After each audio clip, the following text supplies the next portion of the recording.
Now ఇక్కడ చూడండి sir, next question మళ్ళీ నేను 1 by 1 క్వశ్చన్ ఫస్ట్ మీకు ఎక్స్ప్లెయిన్ చేస్తాను తెలుగులో, దాని తర్వాత సాల్వ్ చేస్తాను.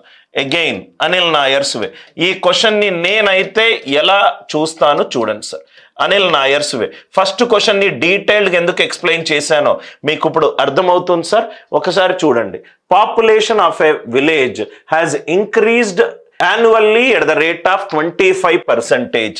ప్రతి సంవత్సరము పాపులేషన్ అనేది, జనాభా అనేది 25% ఇంక్రీజ్ అయింది. ఇప్పటి నుంచి ఆ స్టేట్మెంట్ చదవంగానే 25% పెరిగింది. 100 మీద 25 పెరిగింది. ఫైనల్ వాల్యూ ఏమవుతుంది? 125 అవుతుంది. At the end of 3 years, 3 సంవత్సరాల తరువాత దాని వాల్యూ ఎంత అయింది? 10,000 అయింది. 3 సంవత్సరాల తరువాత దాని వాల్యూ 10,000. మొదటి సంవత్సరం ఎంతో తెలియదు, కానీ ప్రతి సంవత్సరము ఎంత పెరిగింది సార్? రైట్, 100 మీద 25 పెరిగింది. 100 మీద 25 పెరిగింది. 100 మీద 25 పెరిగింది. రైట్, దయచేసి 25 5లా 25 4లా అనే క్యాల్కులేషన్ చెయ్యకండి, నవ్వు ఇక్కడ చూస్తే గనక సార్, మనము ఏ మెథడ్ ఇక్కడ మీకు చూడంగానే ఈ ఐడియా రావాలి. సార్ అనిల్ సార్ చెప్పాడు ఇది 7 తోటి డివైడ్ అవుతుంది. ఇక్కడ 7కి సంబంధించిన ఏ నంబరు లేదు. చూడంగానే క్వశ్చన్ చదవంగానే 4,900 తీసేయండి. 4,900 తీసేయండి. 10,000 దీని డిజిటల్ సమ్ ఎంత? 1 + 0 0 0 0. ఇదేమో 1. ఇనీషియల్ వాల్యూ నాకు తెలియదు. 125 డిజిటల్ సమ్ ఎంత? 8. ఇది కూడా 8, ఇది కూడా 8. అంటే ఇది 8 క్యూబ్, ఇది 8 క్యూబ్. ఇక్కడ 8 క్యూబ్ అంటే ఇక్కడ చూడండి sir, into initial value at the beginning at the what is the population at the beginning. Final at the end of 3 years ఏమున్నది? 10,000. 10,000 ఈస్ ఇనీషియల్ వాల్యూ ఇంటూ 125/100. 125/100. ఇక్కడ కూడా ఎంత ఉంది? 125/100. 125/100. ఇక్కడ కూడా ఎంత ఉంది? 125/100. క్వశ్చన్ చూడంగానే చేసే పద్ధతి. 125ని నేను 1000/8గా రాసుకోవచ్చు కదా. రైట్, అంత కూడా చేయాల్సిన అవసరం లేదు. 125ని 1000/8గా రాసుకోవచ్చు కదా. సో దీన్ని 125ని 1000/8గా రాసుకుంటే, దీన్ని 125ని 1000/8గా రాసుకుంటే, ఈ 125ని 1000/8గా రాసుకుంటే అయిపోయింది answer. Right most non zero digit చూడండి. క్వశ్చన్ చూడంగానే ఆన్సర్ వస్తుంది. Right most non zero digit చూడంగానే మీకు ఆన్సర్ వచ్చే పద్ధతి. 10,000లో రైట్ మోస్ట్ ఎంత? 1. 8 into 1 ఎంత? 8. 8 into 1 ఎంత? 8. 8 into 1 ఎంత? 8. Is equivalent to initial value into 1 1 1. ఇది 1. 8 8s are 64. 4 8s are 32. ఇదేమో 2. Initial value into 1. ఆన్సర్ దీని యొక్క రైట్ మోస్ట్ ఎంత ఉండాలి? 2 ఉండాలి. రైట్ మోస్ట్ ఎంత ఉండాలి? 2 ఉండాలి. ఇది కాదు, ఇది కాదు, ఇది కాదు. ఆర్ యు ఆల్ విత్ మీ? అందరికీ లాజిక్ అర్థమైందా? Right, 125 is initial value into 125/4. 125/100. 125/100. ఇది కూడా 125/100. ఇది కూడా 125/100. నవ్ ఇక్కడ మీరు చూసినట్టు అవుతే, రైట్, నవ్ ఇక్కడ మీరు చూసినట్టు అవుతే 125ని 1000/8గా రాసుకున్నాను. 1000/8. 8 1s are 8. 8 1s are 8. 8 1s are 8. 8 cube ఎంత? 512. అంటే మీరు ఇక్కడ యూనిట్ డిజిట్ చూడండి సార్. 8 8 8 8 8 8ల 64. 4 4 8ల 32. 2 equivalent to initial value into 1. ఆన్సర్లో రైట్ మోస్ట్ ఎంత ఉండాలి? 2 ఉండాలి. ఆన్సర్లో రైట్ మోస్ట్ ఎంత ఉండాలి? 2 ఉండాలి. Are you all with me? I hope the idea it is very much clear to you. ఏమైనా డౌట్స్ ఉంటే అడగండి. సార్ ఆ 5,000 తప్పని ఎలా చెప్పగలుగుతారు సార్? అది కూడా మనం డిస్కస్ చేద్దాం. 5,000 ఎందుకు? రైట్, 5,000 ఎందుకు డిజిటల్ సమ్? ఎందుకు రైట్? తప్పో ఇక్కడ చూడండి sir. 10,000 is equivalent to right most non zero digit. ఇక్కడ చూడంగానే 5,000 కూడా మనకు తప్పు అని మనం చెప్పొచ్చు. ఎలా సార్ అని అంటే ఇదేమో 10,000, ఇదేమో 10,000, ఇనీషియల్ వాల్యూ ఇంటూ ఇది 125/100, ఇది 125/100, ఇది 125/100, ఇది 125/100, ఇది 125/100. నవ్వు ఇక్కడ చూడండి సార్, ఇవన్నీ ఇటు గనక మల్టిప్లై అవుతాయి, ఇటు గనక మల్టిప్లై అవుతాయి.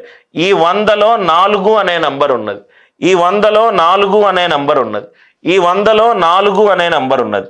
దీంట్లో 4 లేదు, 4 లేదు, 4 లేదు, 4 లేదు, 4 లేదు. అంటే దీ నంబర్ మనకు దేంతో డివైడ్ అవ్వాలి? 4 తోటి డివైడ్ అవ్వాలి, 16 తోటి డివైడ్ అవ్వాలి, 64 తోటి డివైడ్ అవ్వాలి. 64 తోటి డివైడ్ అయ్యే నంబర్ ఎంత? 5120. 64 తోటి డివైడ్ అయ్యే నంబర్ ఎంత? 5120. మీకు అర్థమైందా సార్? 100 అంటే 4 × 25. ఇది 4 తోటి డివైడ్ అవుతుంది, ఇది 4 తోటి డివైడ్ అవుతుంది, ఇది 4 తోటి డివైడ్ అవుతుంది. 4 4 4 4 4 4. I hope the idea it is clear, right? So 4 4 4 64. అంటే ఈ నంబర్ 64 తోటి డివైడ్ అవ్వాలి.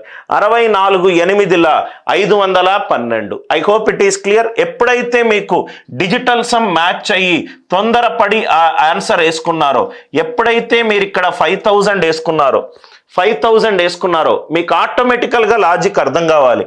ఇక్కడ 3 సున్నాలు, ఇక్కడ 3 సున్నాలు పోయింది. ఇది 4 తోటి డివైడ్ అవుతుంది. 4 ఇంటూ ఈ నంబర్ అంటే ఆన్సర్ 4 తోటి డివైడ్ అవ్వాలి. 5 4 తోటి డివైడ్ కావట్లేదు. 125 కావట్లేదు, 125 కావట్లేదు, 125 కావట్లేదు. Are you all with me? I hope the idea it is clear.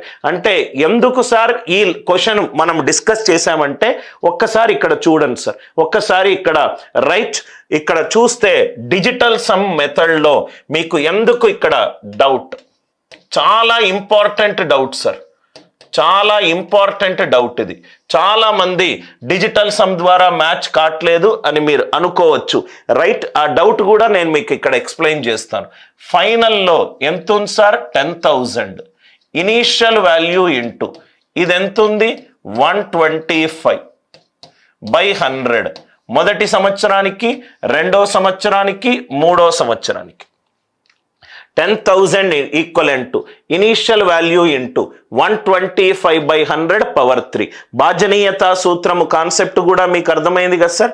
నవ్వు ఇక్కడ చూస్తే 10,000 ఇంటూ నవ్వు ఇక్కడ మీరు 10,000 డిజిటల్ సమ్ ఎంత సార్? 1. 10,000 డిజిటల్ సమ్ ఎంత? 1. 125 డిజిటల్ సమ్ ఎంత? రైట్? 1 + 2 + 5 ఇదెంత? 8. 8 క్యూబ్. 8 క్యూబ్ ఎంత? రైట్? 8 8 8 8 8 8. ఇక్కడ ఇనీషియల్ వాల్యూ 5120 పెట్టుకున్నాను అనుకోండి, దీని డిజిటల్ సమ్ ఎంత అవుతుంది? 8 అవుతుంది. 8 8s are 64, ఇది 1. 8 8s are 64, ఇది 1. ఆర్ యు ఆల్ విత్ మీ? అంటే ఈ డిజిటల్ సమ్ 8 అయినా కావచ్చు, ఆర్ 8 8 8 8 8 8. 8 8s are 64. 64 అంటే 1. 1 8s are 8. 1 8s are 8. Initial value ఎంత ఉంది? Digital sum 5. ఇనీషియల్ వాల్యూ ఎంత ఉంది? Digital sum 5. అంటే ఇది ఎంత అవుతుంది? 5 8s are 40, ఇది 4. 8 8s are 64, 1. 4 1s are 4, ఇది కావట్లేదు. మనము ఎలా చేసినా మనకు ఆన్సర్ వస్తుంది. మనం ఎక్కడైతే మనం తప్పు చేశామో అక్కడ కూడా మనకు తెలిసిపోతుంది.